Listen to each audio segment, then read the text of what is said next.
Hello everybody and welcome to the live cookery sessions this afternoon with VegFest UK live online December 12th, 13th, 2020.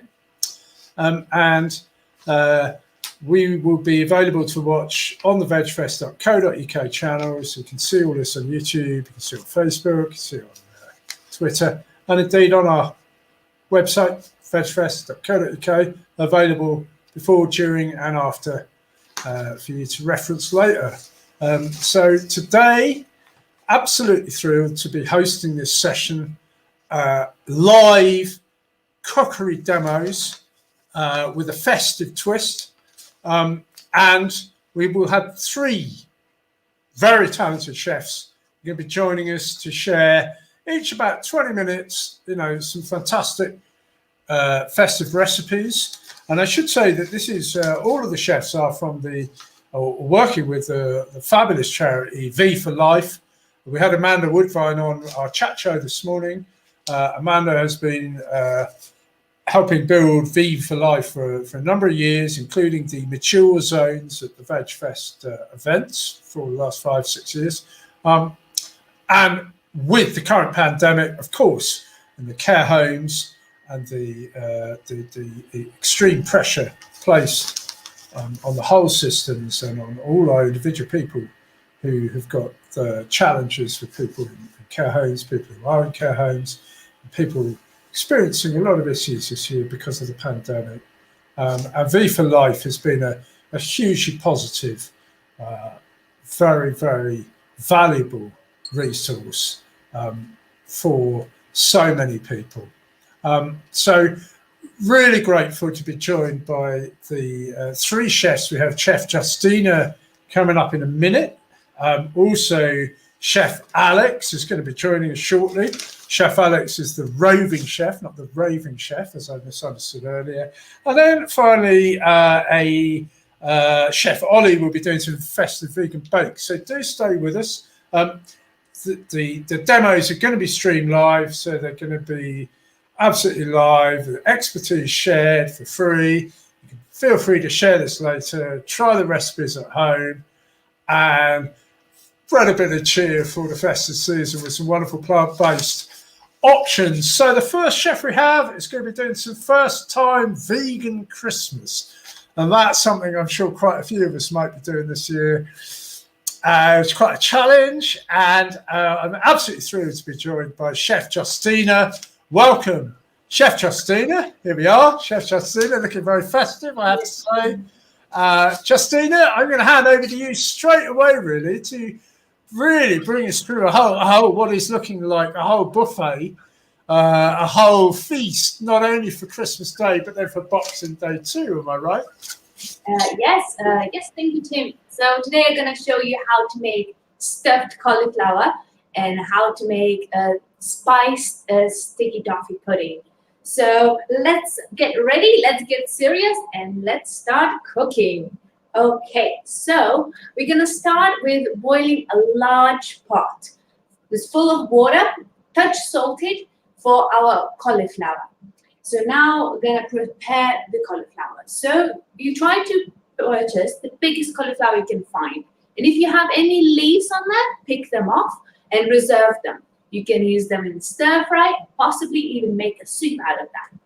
So first, we're going to cut around the stalk to remove the stalk. If it's loose, you can pull it all off. And then you can check if there's enough gap that you can see little holes between the florets. Okay, if it's not visible, you still want to cut the inside a little bit more. And you can always save the core. I really like cutting off the sides and just using them as a dip. Just dip it into different sauces or even hummus. So cutting the center off.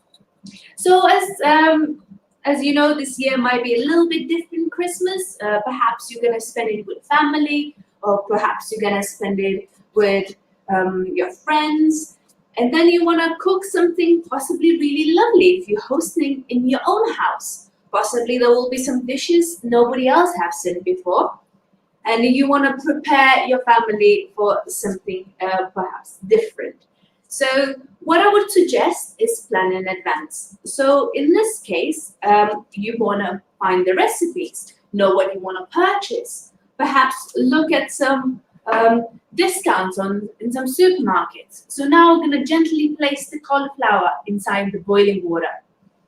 So I'm going to be using 2 large spoons so I wouldn't burn my hands. So first, I'm going to uncover this. And then place the spoon underneath the cauliflower. So we're going to place it upside down. So when it's cooking, it's much easier to remove out of the pot. So just 1 big spoon underneath. The other one is just supporting and placing that in. Just taking care gently. Okay, so that's in for 5 to 7 minutes, depending how large is your cauliflower. So make sure it's nice and boiling. And do not forget, very important is not to overcook it. If it gets overcooked, then it's really hard to fill it and it's going to start falling apart. So 5 minutes. Whilst it's cooking, we're going to prepare the filling. So it's going to be stuffed. First thing, we're going to do flaxseed eggs. So this is the flaxseed which has been ground. So we're going to add 2.5 tablespoons of water to make it more like gelatinous. So just adding that in.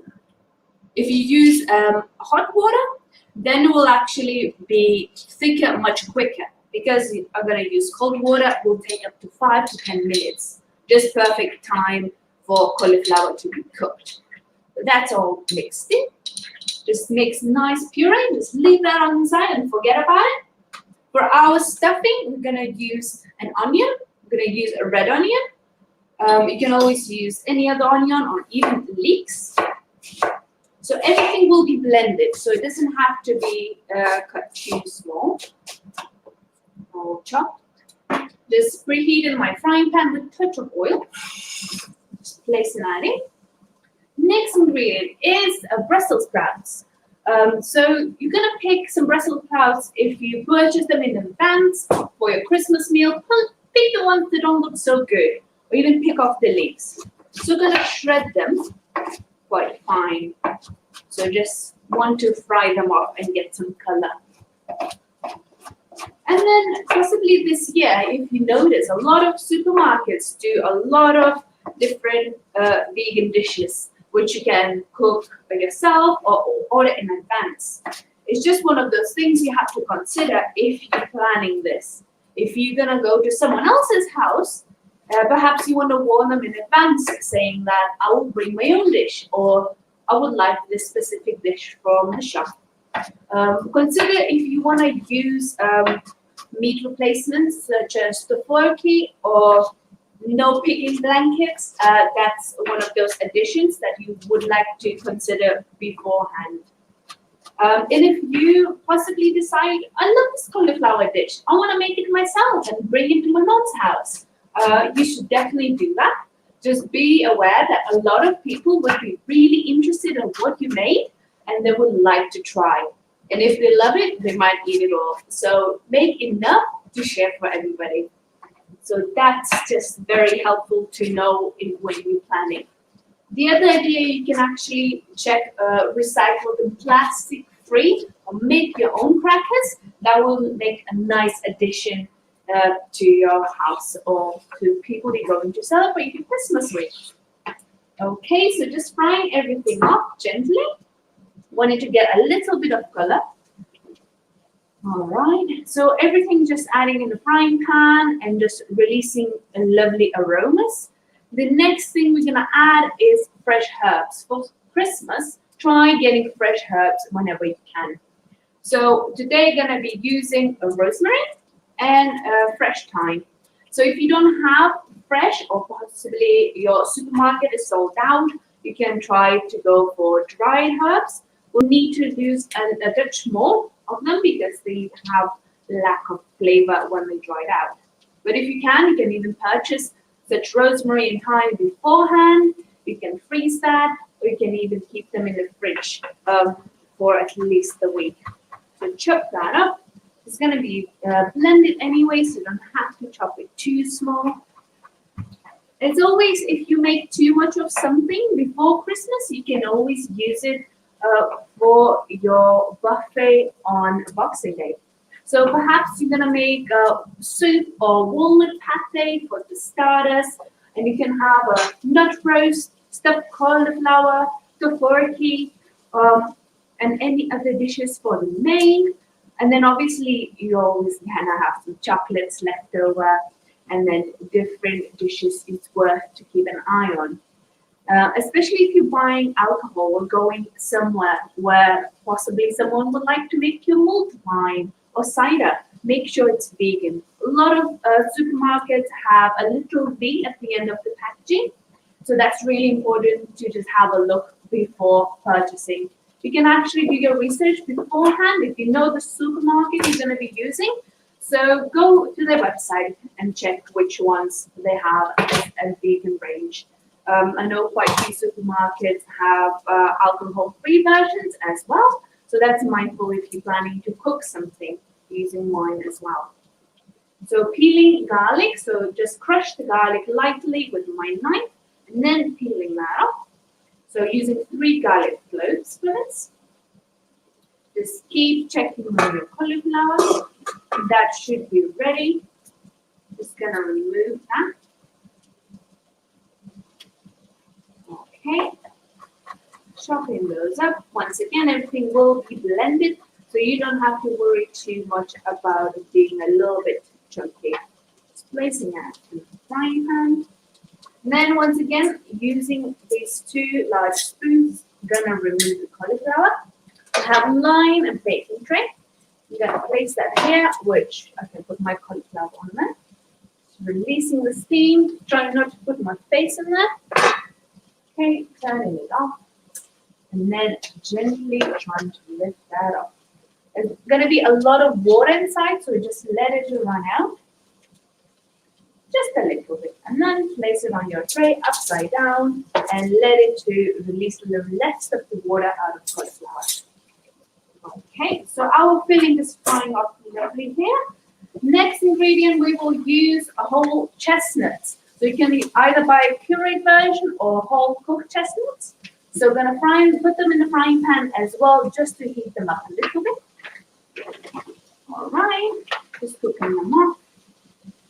So while that is heating and cauliflower is draining, we're gonna explain what we're going to do next. So when it's cooked, we're gonna blend it with a little bit of water and then add them in a piping bag. Piping bag is right here in this little jar, and this just makes it easier to fill it. So whilst everything is cooking and draining, let's start to do our sticky toffee pudding. So we're gonna have a pot, which I already put some treacle in here, because it's really sticky and really hard to play with, so I made that in advance. So I'm gonna put that on the light heat. I'm gonna add some dates. When you buy dates, make sure the stones have been removed, and you don't wanna break the fruit while putting in a cake. So that goes in the pot. Then we're gonna have some almond milk. You can actually use soya if you prefer, but soya might split, so just use almond milk. Just goes in there. And then we have some vegan butter or margarine. Make sure there's no buttermilk in the ingredients. If that's the first time you're baking and you might think margarine is dairy free, just make sure you check. So that goes in there as well. And then just gonna place slowly on the heat, put the lid on, and just leave it to start slowly boil. Just make sure the heat is on. There we go. Brilliant. So this is cooking. Our cake mixture is going to be made now. So whilst, just keep an eye on this, making sure that everything is quite tender because we have to blend it into puree. Now we're going to sieve our cake mixture. So that's dried ingredients using self-raising flour. So that's 200 grams of self-raising flour. And then we're going to add 1 teaspoon of baking powder, and there's extra addition of ginger and cinnamon in here. You can always use spices, whatever you like, depending on possibly what you like or what other people are going to be eating with you. So this is just like a sticky toffee pudding with touch of Christmassy feeling, like a little bit like a gingerbread in here. So that's nice and set. So we're gonna add a walnuts as well with the dry ingredients. So these are chopped. When you buy walnuts, make sure they are either chopped or halves, so you don't spend too much on whole walnuts half, because they're just gonna be a bit more pricier, and then you're just gonna chop them up beforehand. Make sure you chop them smaller if you're gonna serve it to elderly, and obviously choose any nuts you like. It doesn't have to be walnuts. Mix it a little bit in here and leaving that on the side. So now coming back to the main dish, because it's gonna take the longest, and then gonna mix that up. Okay. So we're gonna just mixing it up and then adding in here. So here we have a little bit of water, and then we're gonna blend that all together. Okay. So adding it in is nice and sizzling. So you might not need all the mixture, but then obviously you can reserve that and then maybe do some stuffed mushrooms with it. Even courgettes or aubergines, anything you can stuff, that will be just perfect. Doesn't have to be only cauliflower. So that's brilliant. So that's quite hot, so take care while blending. So now I'm gonna use my stick blender. I'm gonna make some noise. I apologize in advance.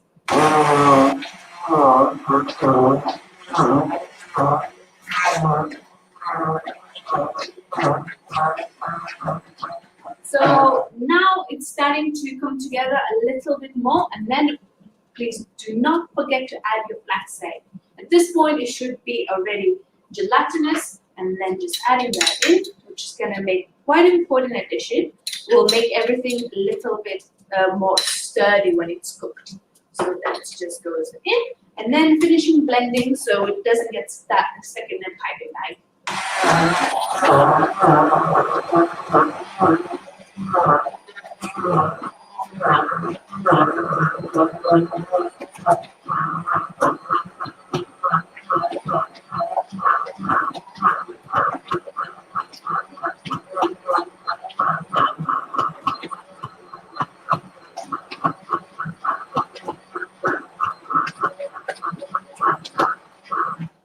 Okay, so that's all ready. So just removing that plate, putting it on the side. And then gonna put it in a piping bag and pipe it in the gaps in the cauliflower. So make sure when you remove the cauliflower, it's still gonna be cooking because it's still quite hot. So make sure it doesn't start falling apart. So we have to work a little bit quick in here. Putting everything in a piping bag. Just looks like a green puree. Doesn't look very attractive. So we're just gonna hide it inside the cauliflower. So if this year you're gonna be making dishes yourself, perhaps you're gonna be inviting some people to your house, and then they will be knowing that you're gonna have a vegan Christmas. Possibly it's not worth mentioning that every dish is vegan. Sometimes it puts off people who possibly had a bad experience previously trying a dish which was bland or not as exciting. So possibly it's not worth saying we're gonna have vegan potatoes and vegan Brussels sprouts, because people sometimes don't know what is in there and they have possibly lack of expectations of food. But do your best and make your food as tasty as you can, and I bet people will love that. So we have piping bag, twisting the end, and then just placing the nozzle in the gap. So you see a little gap between the florets. Just gonna fill this in. Just make sure it's piped. Okay. And then just piping it all in. So when all the gaps are already filled, you can place that to the side and then fill in the top. So the top has a little gap on that. So we just want to close that off and then gonna gently tip that over. So hopefully it already cooled down on the side a little bit. So just filling it up to the top. And then since it's already cooled, we're gonna flip it so you can use a trick. So if you have any water on your tray, put it back in there. And then you put the tray upside down and flip. There we go, no mess. So next step, we're gonna be putting some oil on top for breadcrumbs. There we go, just spraying that on. and pudding creams on top. So just nice and stuck on there, and that goes in the oven. So add with chestnuts or anything else on the top. So 200 degrees for 30 minutes. There we go. And next, we're gonna finish our sticky toffee pudding. So I have a processor in here, and we're just gonna add a little bit of whisk for our sugar. So we're gonna add sugar in our dry ingredients using soft sugar. And because dates been cooking in the almond milk, they're already really nice and soft. And then we're gonna add them and blend them together. Make sure you don't burn yourself because it's quite hot. And make sure that your food processor actually is heat proof. Adding those in. So that's the other addition for your desserts. That's completely tasty. You can add syrup on top. You can actually buy now double cream, which is vegan. You can squirted creams, custard, just anything you like to top it up, depending on all your favorites. Okay, so I'm gonna place the lid, give it a little whisk, make sure it's all blended.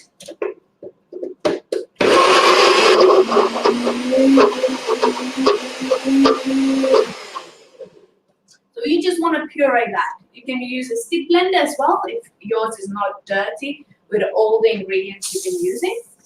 Make sure it releases all the extra steam. So now we're going to start adding it to our dry ingredients. So just scraping the paste out. So now all this baking powder will start to be activated.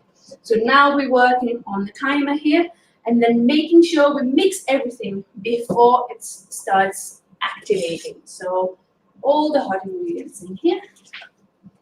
And then already pre-lined a baking tray where everything will go. So by adding this, you can really see changing the color. So it's just flour, and we have some molasses, which makes it really nice and brown. So having a quick mix, but not over mixing. Whenever you start noticing less lumps, then stop mixing and place it in the tray. So hopefully you have some better ideas now for the recipes, and perhaps you will like more ideas how to use your leftovers. So you can find recipes on V for Life website. So not only festives, we have plenty of different recipes. So I will place that in the tin. So use the tin depending on how thick you like your cake to be. Just placing that in here. And obviously just even it out. Okay, and now we can go in the oven together with the cauliflower. This will take around 30 minutes. So we'll turn my oven down to 180 for 30 minutes, and then it can cook together with the cauliflower. Just go in it. All right. And then obviously not gonna make you wait for half an hour. I'm gonna show you the final product, which cauliflower would look like this. A little bit more brown on the top, so cook while it's nice and crispy, and then top and decorate it the way you like. And then when the sticky toffee pudding comes out, would look like this. Depending how rough your nuts are, you can see the nuts in here. And then you can obviously take a little slice and then have that with some syrup. You can make a syrup with some sugar and really simple almond milk. Just cook that off, and then you can just top it up, and that's ready. Thank you for watching, and I will pass it to my colleague Alex. Thank you. Oh, Justina, that was absolutely fabulous. I've been watching that. I'm really quite hungry now. I should imagine a few people watching will be thinking, this place you've got room for one more at Christmas, have you? It really does look amazing. It'd be worth a detour wherever it was, whatever stage of lockdown. I'm sure it'd be worth it. Well, I mustn't advise people to break lockdown, but honestly, that was just fantastic. Thank you so much for doing that. Before you go, Justina, just tell us a little bit about the work you're doing with the V for Life charity. What else is coming up, as it say, in the pipeline? So we support all the vegans, and we try to go to care homes and train care home chefs Unfortunately, since the COVID happened, we have not been able to go to care homes and train the chefs. So we try to do everything online. Same as Veg Fest this year, everything is taking place virtually. So that's what we're trying to do. So we still post videos on our Facebook page, and please check that out. So it's Be for Life, so you can see more videos and demonstrations just like this. Fantastic. I can't thank you enough. You know, myself and Karen too, we're big fans. V for Life been coming for years. The Veg Fest, doing the mature zones, been lots of demos, talks, and helpful advice. But particularly right now, the work you're doing, I think, for care homes, supporting care homes, chefs, and you know, it's such a vital aspect of community life right now. So well done, and thank you for giving up the time today. We've really enjoyed that. Justina, you can see the recipes there. You can go to the V for Life, and we will be having a nice look at that later, I think. Thank you, Tim. Thank you for having me. Thanks, Justina. Oh, that's brilliant. So that's our first cookery demo for the festive flavour for V for Life this session, the first time vegan Christmas with Chef Justina. And as we mentioned, you can go to the V for Life page, get that recipe, have a look at the demo, and of course come back and watch this later on. But before then, we now have our second demo. We're joined now by Chef Alex. Here's Chef Alex. Here's Alex Connell, indeed the roving chef, not the raving chef, as I was thinking, great, this is going to be what is kind of sound of drum and bass Christmas dinner, but no, it's going to be a show-stopping vegan centerpiece, and from a Wellington to a Hunter. Did I say that right? Something like that. No, obviously not. Something like that. Alex, thank you ever so much for joining us, and as we say in the trade, take it away. Thank you so much. Thank you so much. And thank you, Justina, for cooking. While you were cooking, I nipped off and got my Santa's hat to try and get a bit of flavour, you know, for Christmas time. So as Justina did, I'm now going to take this off and put my chef's hat on. So I'll cast that to one side. Well, I hope you're all feeling Christmassy, starting to get into the spirit of things. I know this year has been, well, we'll say different, to say the least. But Christmas is coming along, and what I want to do in this next 20 minutes, 25 minutes is to show you a few dishes that I hope you really will try. Now, I'm sure you've watched loads of TV shows and cookery demonstrations, and you've sort of thought, you know, it's all right, but do give these recipes a try. They are really, really good, well tested, well thought through, and the whole family will enjoy. Now then, without further ado, let's have a look at what I'm going to make today. So I'm going to make a soup to start with, and I'm going to make a Wellington as the main, and then for the dessert, I've got mahancha. Now, mahancha is a North African pastry dish full of nuts and spices and things like that. And I've also got a little syllabub to go on the side of that. Now, I've only got 20 minutes thereabouts, so I really need to get straight on with this. So all the recipes you should be able to find, well, you will be able to find on our website, and I think there's going to be links alongside this, so do have a look at that. But without further ado, I'm just going to switch my my little cooker on here and get things going, and I'm going to start with the soup. Now, this soup is lovely, colourful, flavourful soup that's got carrot and ginger. Okay, so it's got a little bit of spice in there with the ginger, and it's got a nice colour with the carrots. Now, let me get on with this, and then I can talk about the ingredients and different things you can do with it. So, so I'm going to start off with some onions. What recipes do we have that don't start with onions? I used to play this game with some of the people that I taught to try and name main savoury dishes without an onion, and it's quite difficult when you start to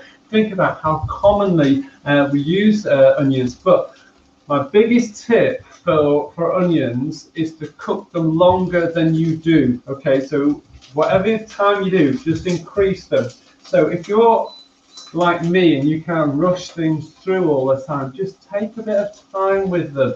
Cook them for at least 5 minutes. Now, minimum 5 minutes. I'm not going to keep you waiting for 5 minutes while these do their thing, of course, but if you can cook them for 10 minutes, you're just going to get that extra bit of flavour throughout your dishes. So it's really, really a good tip to do. Okay, now you can use any sort of onions in here. You can use shallots, you can use red onions, white onions. It doesn't make such a big difference, to be honest, but get them in and get them cooking. Now, if we can imagine 10 minutes ahead of time now, these onions will be all nice and golden and starting to caramelize, and that's the point that we can start to put in the other ingredients. Okay, so it's a carrot and ginger soup, so we can put in our carrots here. There's quite a few carrots here. Now the measurements on the website say, I think it's like 4 large carrots.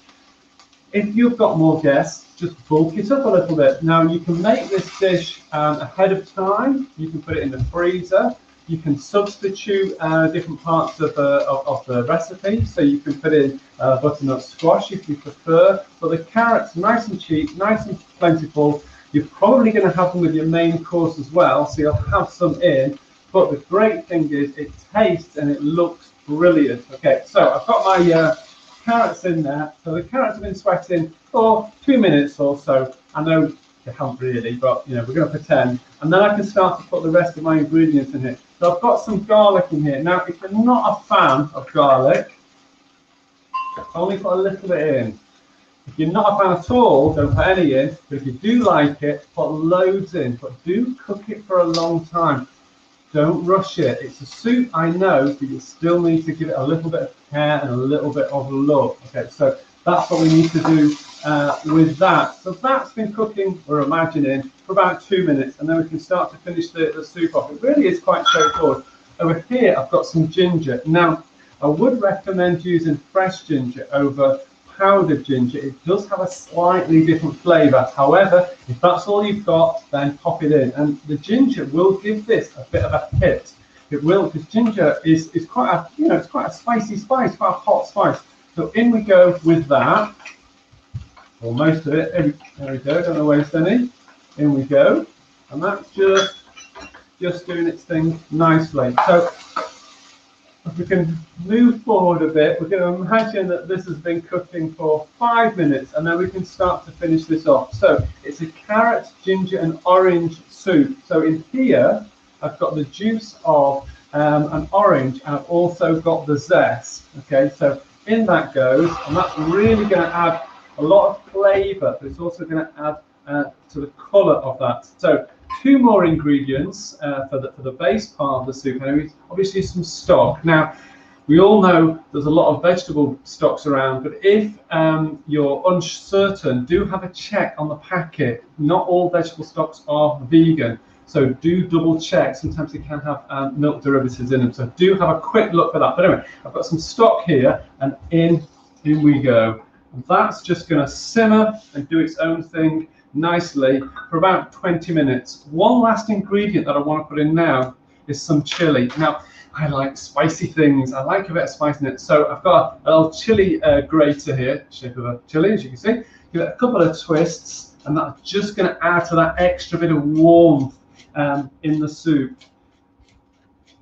Couple of twists. There we go. And that is all we need to do. So this is going to go over to my hob on the side here, and it's going to cook for about 20 minutes, and then I'm going to blend it. Now, it's entirely up to you how much you blend it. If you want to blend it a lot and make it super smooth, then do so. Do have a look at the consistency, maybe add a little bit more water to that, or a little bit more stock if it's needed. You don't want it to be too gloopy and too thick.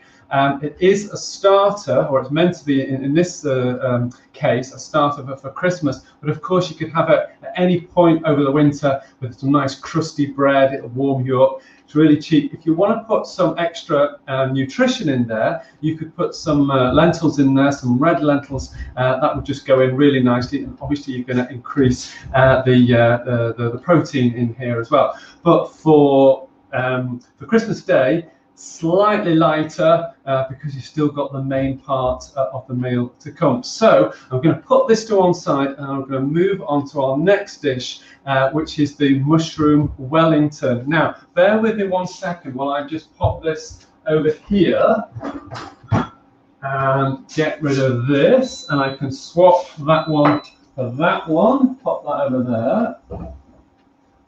There we go. And then we can bring up our ingredients for the Wellington. Okay, so the soup, I'm not going to cook it now. I'm actually going to just switch it off, and I'll come back to that later when I can concentrate on it. I don't want anything to burn when I'm concentrating on this. So this is the mushroom Wellington. So again, I want to get straight on with this. So into the a pan, I've got a little bit of oil in there, and then we can start to put all the ingredients in. So onions, plenty of onions, and these again, don't rush it. Really, really, really don't rush it. They need to soften, they need to get caramelized. You know, it's important not to rush this. So these are cooking, okay, we're gonna have to imagine that these have been cooking for 10 minutes, can we leave 10 minutes? Yeah, 10 minutes thereabouts. And then they'll be nice and golden and full of flavour. And then we can start to put all the other ingredients in. So, garlic, lots of garlic. This should be full of flavour, okay? Don't hold back on any of the seasonings and the herbs and the spices. You really want to give this next. Now I'm just smiling because there's a ball just come over the garden fence over there. Next door, little lad is playing football. It just caught my eye. Anyway, right, back to cooking. So I've got some garlic here, plenty of garlic in here, and in it goes. Really want to give this dish plenty of. I want people to enjoy this. To each mouthful, I want them to go, that is really, really nice. It's not bland, it's not insipid, it's lovely, it's really, really nice. So we're imagining that this has been cooking for a little while, so we can now put in the other ingredients. So we've got a carrot, here we go with the carrot. We've also got some mushrooms. Now, if you want to be posh, you can use all sorts of different fancy mushrooms, but to be honest, I've made this with ordinary field mushrooms, and it just works a treat. Now, I'm going to just pop this in while I remember to get that going. Lovely. Right, now, you can chop these up quite finely. That's quite nice. You can have them sort of rough chopped so you get a contrast of different sizes. That, for me, that sort of works well. Now, that's going to cook down and cook down and cook down. There's going to be lots of juice and liquid that's going to come from there. So we can start to put in the other ingredients now. I am speeding things along a little bit. So I've got this. Now this is one of my favourite little cupboard standbys. And this is Henderson, I nearly forgot his name now. This is Henderson's Relish. Really worth getting that into your cupboard and adding it to just about everything. I've got some lemon juice, so this is going to add a little bit of flavour. Also going to just increase the acidity on that. Just going to add that extra bit of loveliness to it. I've also got some tomato puree, in we go with that. And plenty of herbs. Now, on the recipe, it will say, you know, I think it says sage and rosemary. You can, of course, just use mixed dried herbs, and this is what I've got here. If you want to sort of get some fresh stuff, brilliant, really, really nice, and of course you can garnish the final dish with that. But for this, it works just as well with some dried herbs. Now, nearly done with this. I've got some chopped nuts here. Now, I've actually put some of them through the processor, so they're actually ground down quite a lot. If they're too chunky, when you slice it, it's all going to fall out. It's just going to be a bit of hard work chewing it. So in we go with our nuts like so. There's one or two that haven't been chopped, and that's fine. So this is just going to do its own thing. Now, a couple more ingredients just to finish this off. I've got breadcrumbs here. Now the breadcrumbs are going to bind this to make it all stick together nicely. You really want this to be able to shape it and push it together. So eventually, when it's baked, you'll be able to slice it. So that's what the job of the breadcrumbs are doing. But before that, I've got some cranberry sauce. Okay, so this is just going to add a little bit of colour and sweetness to the dish. So in we go with that, and it kind of gives it, you know, it gives it a Christmassy feel. It's got cranberries in it. Now, you can, of course, swap lots of bits of this dish in and out as you please. Now, throughout the year, I know it's Christmas coming up, but maybe you don't want to put the cranberry sauce in it. You could put some whole grain mustard in there. That would work really well. You know, play around with it. Maybe put some African spices in there, Indian spices in there. It really will just, you know, change to suit your dishes. The dish that you want to make and your palate. So finally, we've got our breadcrumbs. Now it's going to look a little bit dry at this stage. That's what you'll look at it and you think, is that right? It is, because you want to be able to shape it all together. So I'm just going to give this a bit of a stir. And what will happen, of course, with the moisture from the mushrooms, that's just going to give it that sort of extra bit of juiciness. But if I just tip that forward, you can see maybe you think, it's a little bit dry, but when all this gets mixed up and the juice comes out from the mushrooms, it will be nice and juicy.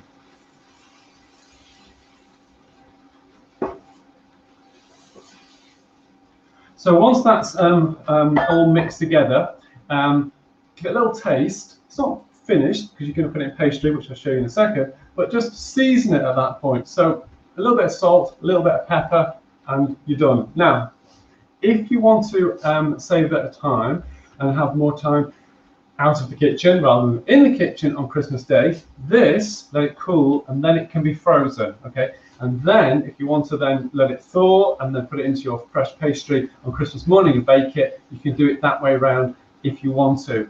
That works absolutely fine to do that. There's no problem at all with that. So what I'm going to do now is I'm going to swap this out of the way.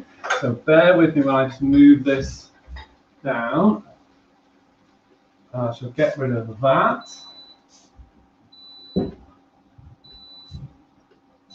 And I'm going to switch that off, so it's going to stop beeping. And then, as if by magic, I have got my pastry already here. Now this, I didn't make this.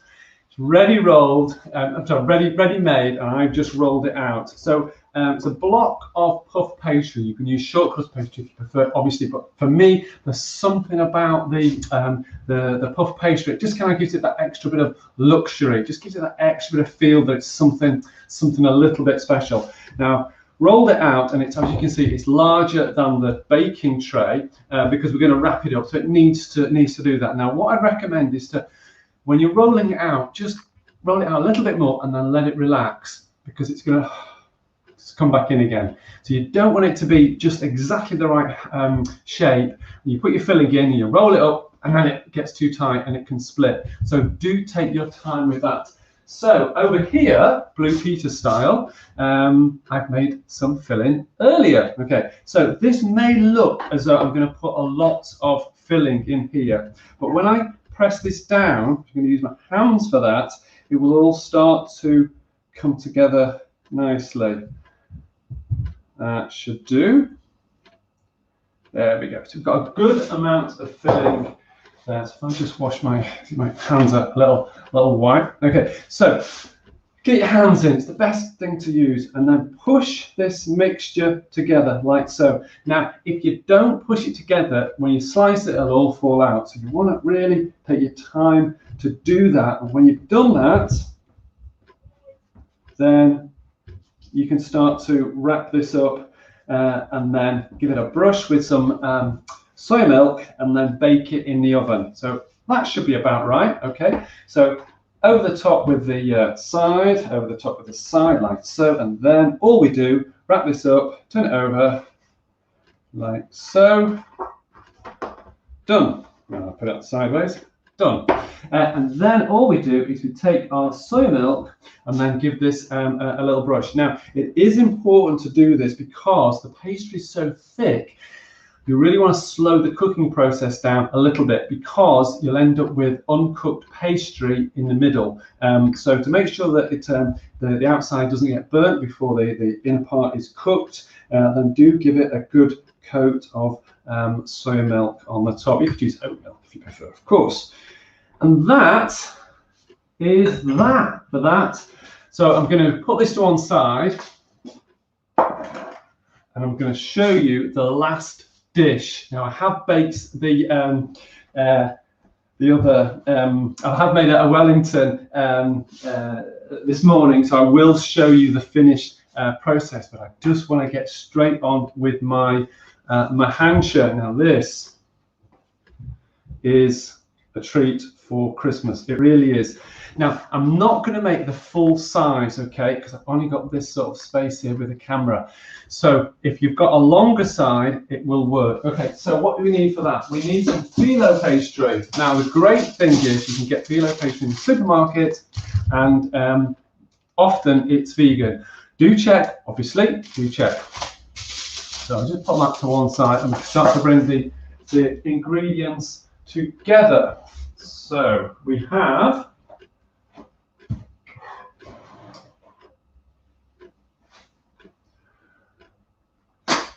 okay, so I've prepared all this earlier, and all I'm going to do is to mix this together. So I've got lots of chopped nuts. You can use also any you fancy, pistachios, walnuts, anything you fancy. In we go there. I've also got some ground almonds. In we go like so. I've got some marmalade. Now marmalade really helps. You could use apricot jam if you prefer, but the orange marmalade is the thing to do, and it's going to add that sort of nice tangy quality to it. Also got some orange zest and orange juice. In we go like that, and I've also got some chopped cherries. In we go with that. A little bit of sugar. There we go. Tiny bit of vanilla, if I can get the lid off. Should have taken this off earlier. There we go. There we go. So just put a little bit of vanilla in there, just a couple of splashes. And then some spices. Now, whatever you fancy, I've got some cinnamon. You could put mixed spice in there. You could put ginger. If you want ginger, you put a bit of clove in there if you fancy. But it really is, it's those Christmas spices, really worth doing. And I've also got some melted margarine. So in we go with that. Not all of it, just some of it. Give it a mix. And this is the filling for our lovely mahansha. And this should be kind of quite sticky.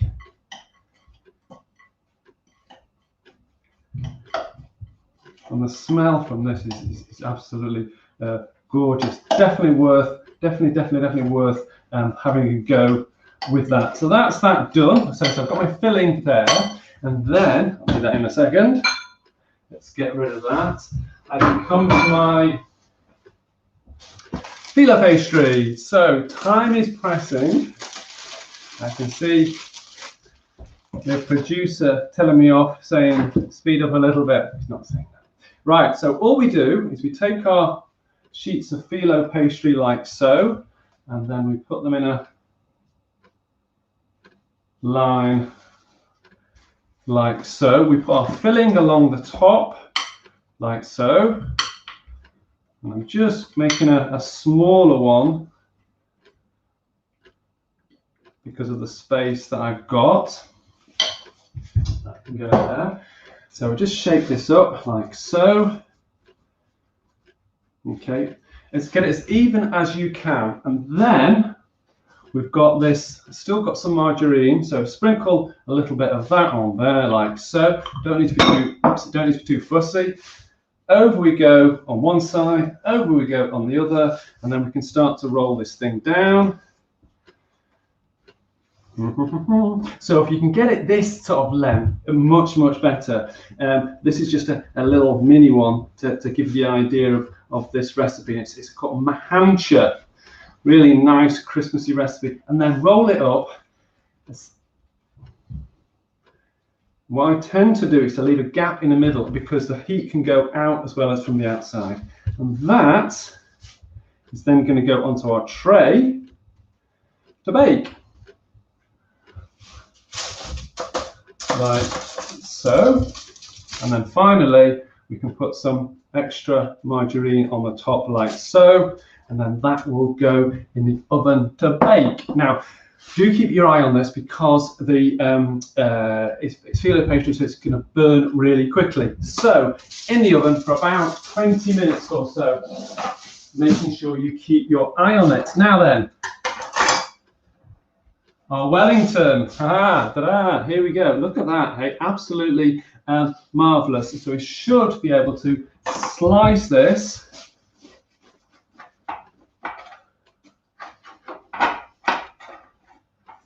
He says. Let me have a look. So this would serve around about 8 people or thereabouts. So I've got my little Christmas dinner ready, and I can just pop that in. You can see, hopefully, it's got a great big lovely filling in there. So that's that for our Wellington. And coming back to our little mahancha, when it's baked, it will look something like that. I just want to dress it a little bit. So if I put some sugar on the top like so, and it just gives it a little extra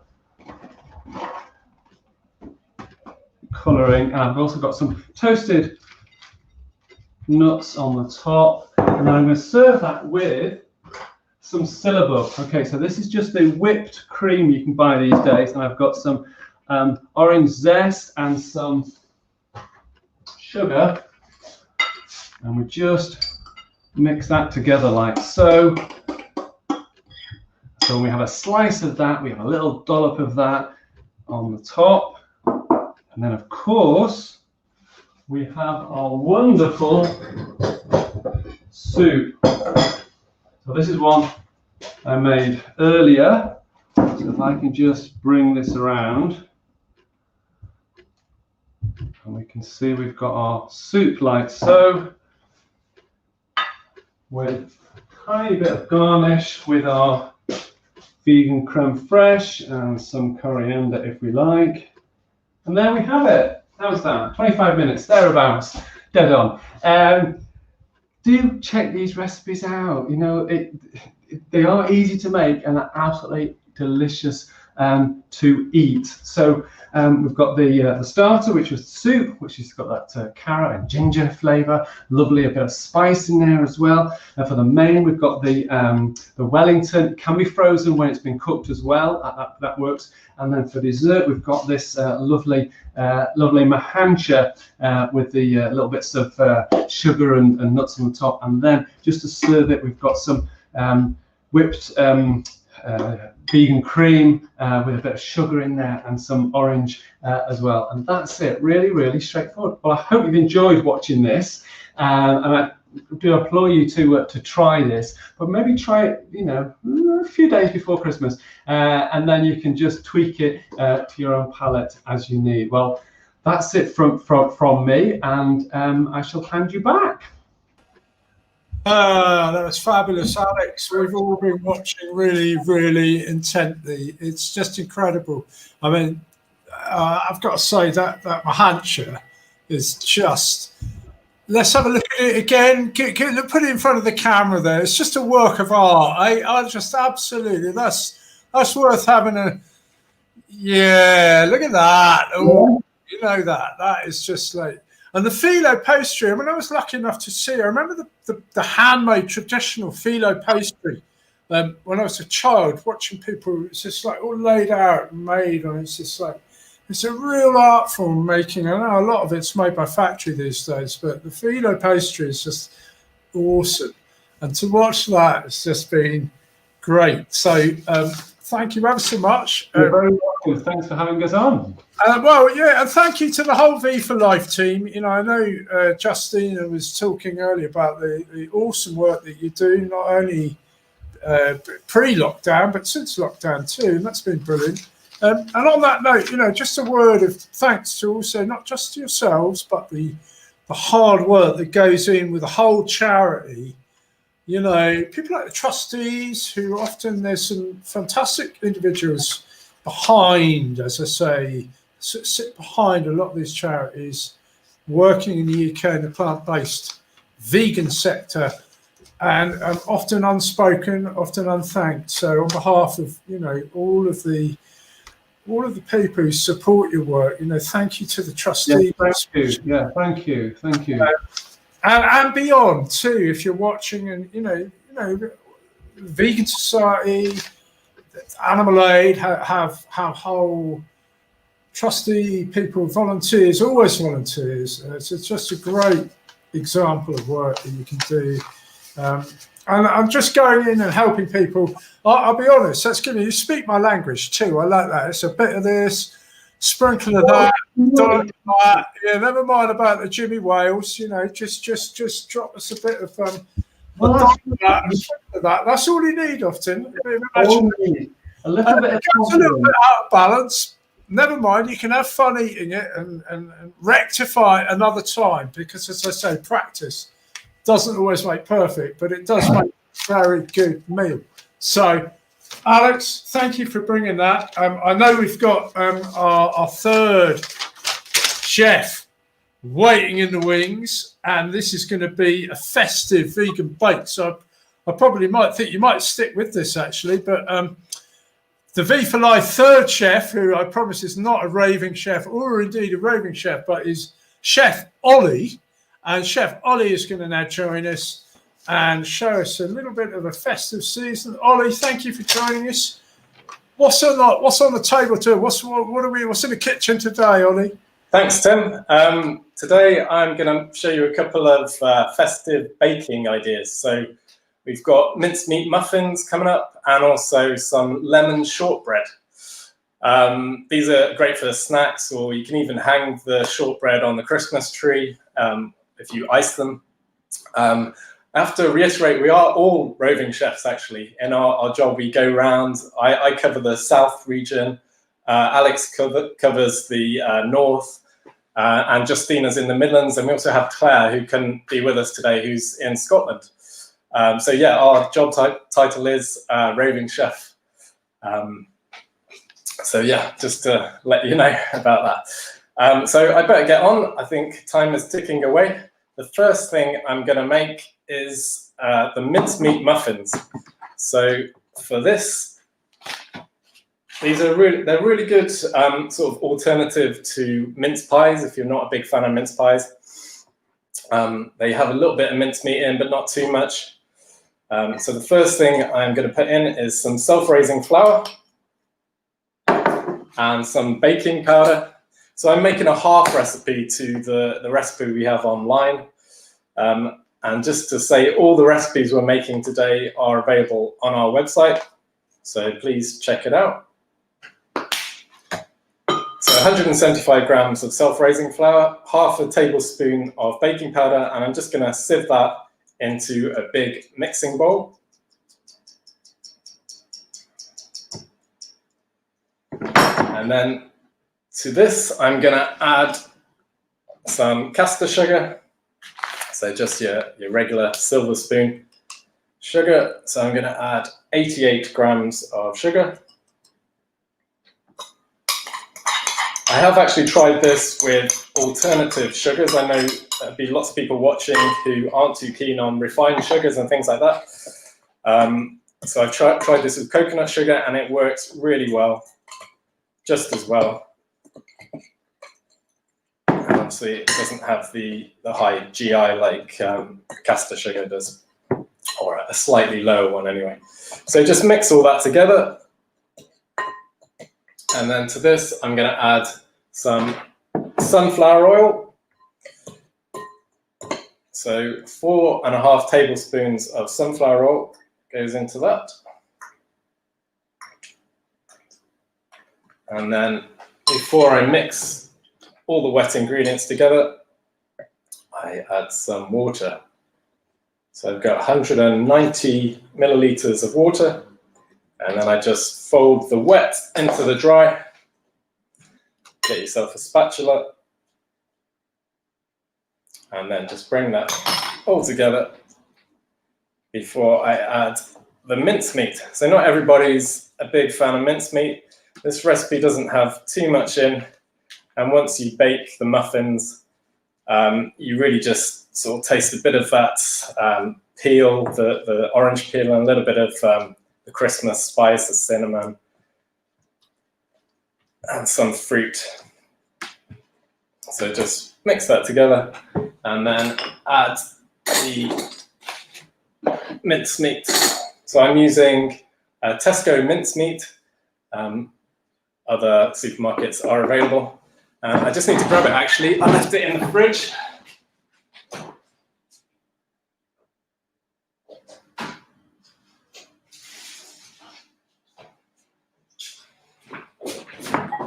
So sorry about that.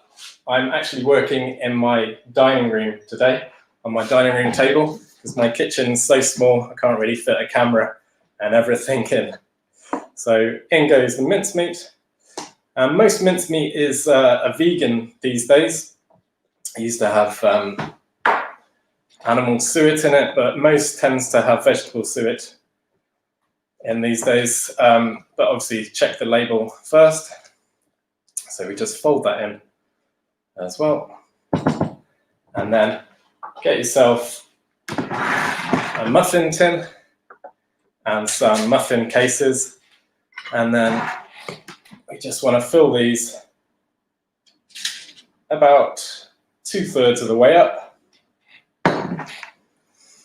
These are actually cupcake cases. So I'll probably get about 9 to 10 cakes out of this. If you're using muffin cases, they're going to be a bit bigger, and you'll probably get about 6 to 8. So just spoon that in. We make these every year, the roving chef team, and we deliver them to care homes and various organizations as a kind of festive gift. So we just turn up and offer these. And then we talk about our services and what we can do. I think Justina might have mentioned it. We can offer training to care home chefs if they want to improve their menus for vegan and vegetarian residents. And we also do lots of cooking demos like this at food festivals. And we go to organizations like AGKs and carer organizations, and we do cookery courses, and we do one-off sessions, baking sessions, and various cooking sessions. But like most people, we've had to adapt in recent times, and we're doing everything online, virtually, Zoom sessions and Facebook Lives. So if you'd like to come to one of them or have a look at our Facebook, then please do. And there we go, there's all our muffins, and you can see they're about 2/3 full, so they're going to puff up and dome up.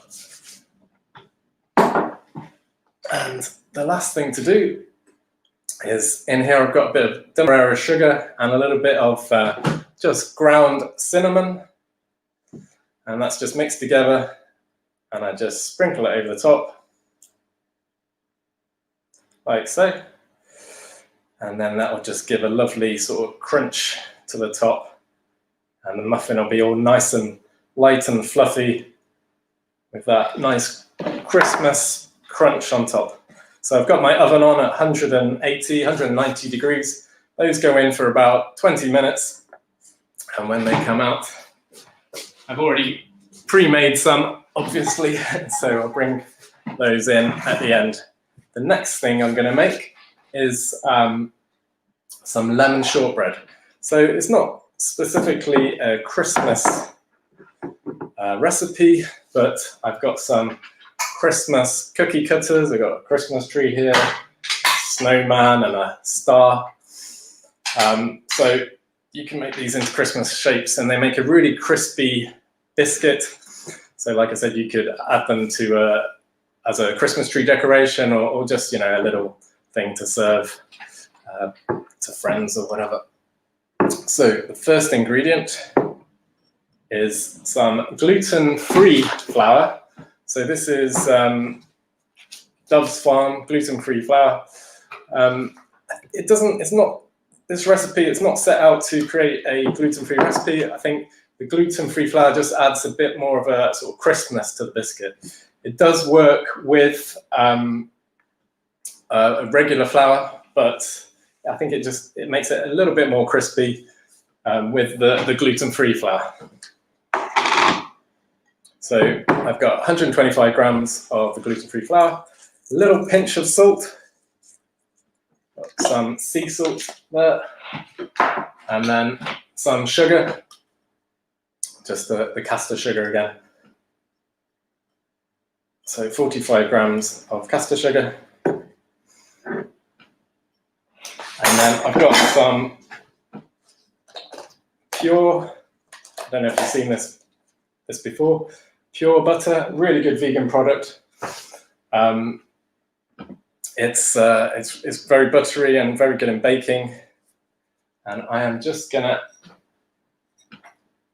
put it in with that mixture and create a sort of breadcrumb mixture. So rub it with your fingers. It's going to get really messy now.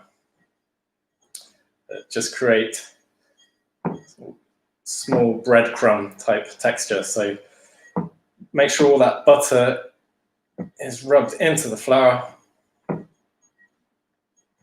it will become really flaky.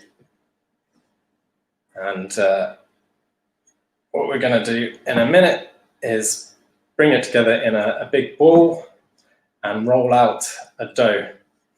And it's really going to struggle. It really doesn't want to hold together. It's kind of crumbly, but that's what adds to when it's cooked, it becomes the sort of shortbread consistency that we need.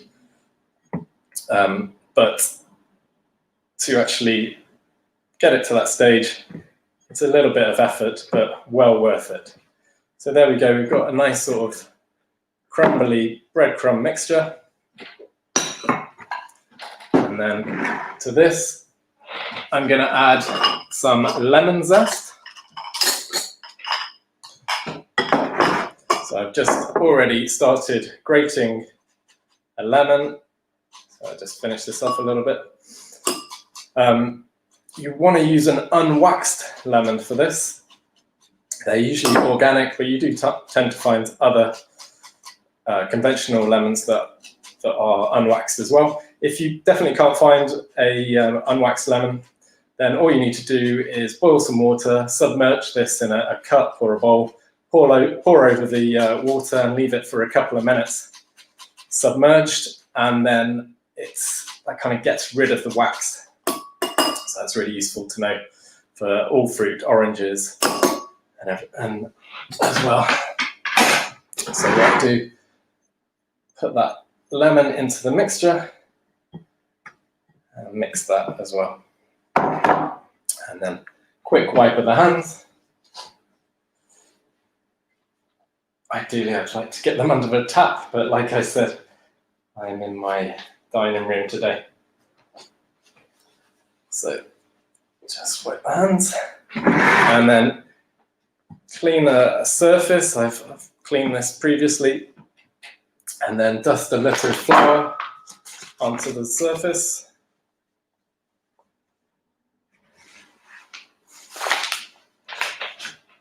And then really try and bring this mixture together. Like I said, it's going to refuse, it's going to struggle against you, but you want to really push it down.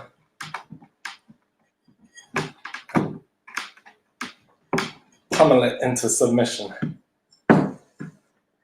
So onto the floured surface, and then really try and bring it together, and it's crumbling away. Dust your rolling pin,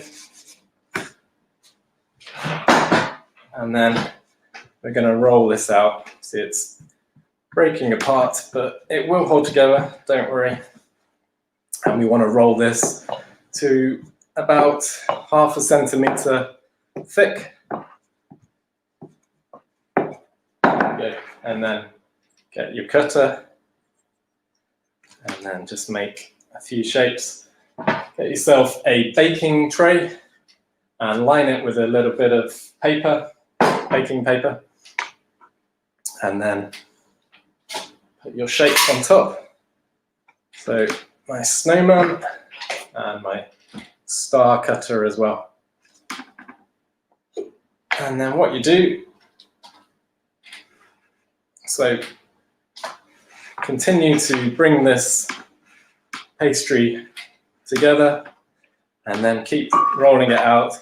Keep it dusted with flour and then keep rolling it out so it's always at about the same thickness. And what you should find, you'll be able to get about 12 biscuits, depending on the size of your cutters, obviously, out of this mixture. So just basically repeat that process until you've used up all your pastry, and then get them in the oven. Conveniently, these go at about the same temperature as the muffins, but they only take about 10 minutes. So get that out of the way. Like I said, just keep working your way through that pastry until you've used it up. And then, once the muffins have been in the oven for about 15-20 minutes, they'll come out and then they will have risen, got the lovely domed top that you want with a muffin. And then if I get one, it's lovely and fluffy, break it apart, lovely and light and fluffy, and it's got that delicious crunchy top.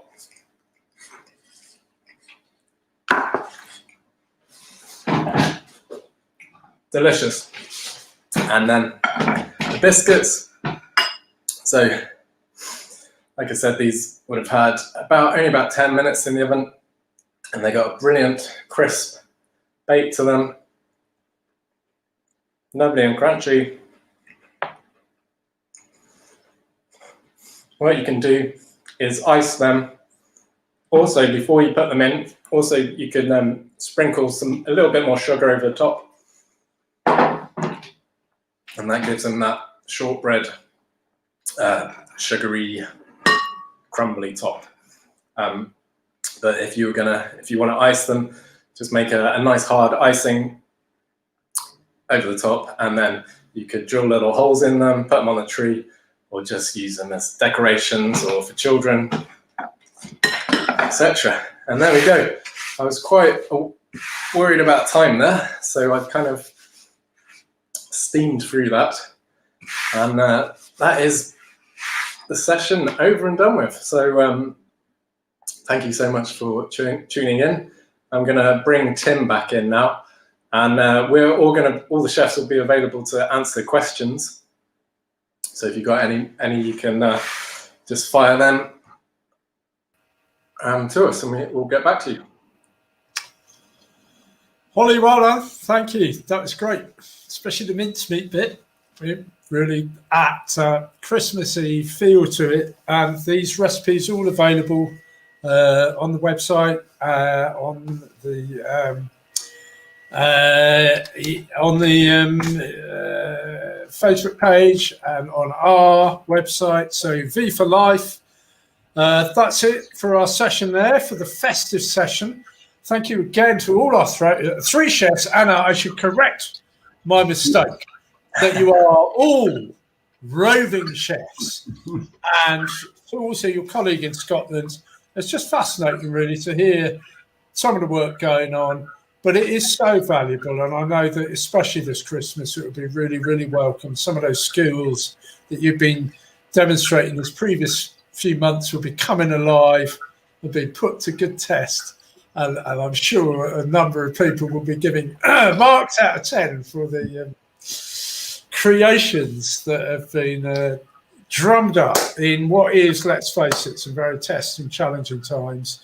And times when I think the value of being able to get together and eat together is something that a lot of us have been missing, and will do this Christmas. So if you're one of those self-isolating or not able to, share with your loved ones at Christmas, then at least you can share some of those great recipes and try them at home. I'm pretty sure if I try any of them, I can make a complete mess, but I'm going to have a go at the Mahatcha. I'm going to give it a go. I like the look of that. The Mahatcha, Alex, yeah, you've got me going. I'm going to have a little go at that. There he is again. Look, there's some Mahatcha back. So on that note, we shall say you all goodbye. Thank you very much to Amanda for putting this together and all the team at V for Life again. And for all the people who've been watching, it's been fabulous. Thank you very much indeed. Thank you. Thank you.